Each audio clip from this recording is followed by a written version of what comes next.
Burung apakah yang merupakan simbol keamanan? A dove. Betul. Okay, I didn't know that. 1-0.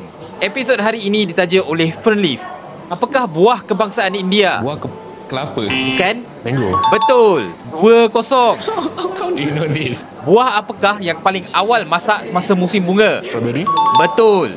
3-0. Senarai bahan dalam label minuman disusun mengikut apa? Alphabet. Bukan? Jisim berat. Betul. Oh, 3-1. Negeri atau wilayah Malaysia manakah yang terkenal dengan kek lapis? Sarawak. Betul. 3-2. Pokok tertinggi di Malaysia terletak di negeri atau wilayah apa? Sarawak. Benang. Bukan. Sabah. Betul. 3 sama. Proses apakah yang menukarkan susu kepada yogurt? Susu pada yogurt Ya. Fermentation.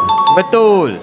4-3. Filem apakah yang pertama mencapai kutipan $1 bilion? Titanic. Betul. Wow. 4 sama. Okay.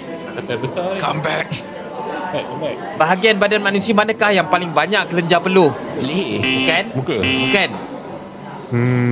Bahagian ni selalunya cerah sikit. Cerah. Cerah. Sorry, apa? Tangan. Tapak tangan. Betul. 5-4. Okay lah, okay.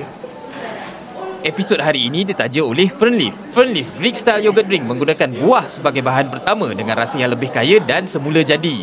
Terima kasih. Alright. Thank you.